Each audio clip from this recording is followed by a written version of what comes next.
Joogateraapiaga leevendatakse, ravitakse, aga pigem ennetatakse paljusid haiguseid. Sealhulgas on lihaste ja luude liigeste probleemid, seedesüsteemi ja hingamisteedega seotu ja ka südame-veresoonkonna haiguseid ja vaimseid emotsionaalseid seisundeid nagu ärevus, stress, depressioon, unetus.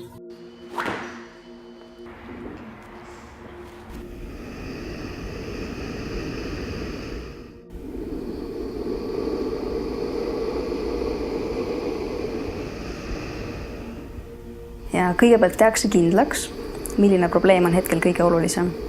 Et kas see on vaimne või füüsiline, kui kaua ja millise intensiivsusega see kestnud on. Ja selgitatakse välja selle põhjus. Ja kuhu tahab inimene ise jõuda ja kuidas terapeut saab teda sellel teekonnal toetada. Ja individuaalne joogateraapia kava sisaldab endas erinevaid tehnikaid nagu füüsilised ja hingamisharjutused, meditatsioon, näiteks toitumisharjumuste muutmine, isegi rääkimisteraapia. Ja põhiliselt need on elustiili muutused, suhestumine iseenda ja välismaailmaga. Kui meditsiin läheneb valdavalt sümptomite ravimisele, siis jooga haiguse põhjustele ja käsitleb inimest tervikuna igal tasandil.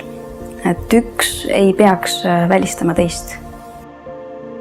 Joogateraapia ei ole imerohi, vaid praktiliste meetodite järjepidev rakendamine. Kõikide teiste traditsionaalsete joogastiilide seas on ka Ashtanga Vinyasa jooga mõeldud tervendana. Et esimese seeria nimi ongi Yoga Chikitsa, mis tähendab joogateraapiat, aga kuidas seda teha, et selle mõju kõige suurem oleks. Ja tegelikult kõikide joogastiilide algne mõte ongi keha puhastamine, siseorganite aktiveerimine ja meele rahustamine.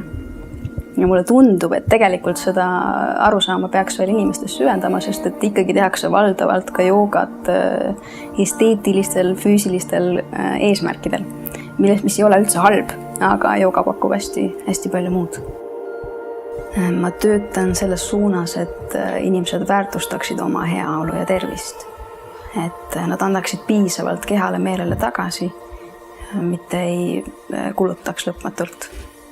Et see on austus iseenda vastu ja jooga on väga võimas ja mitmekülgne abistav meetod.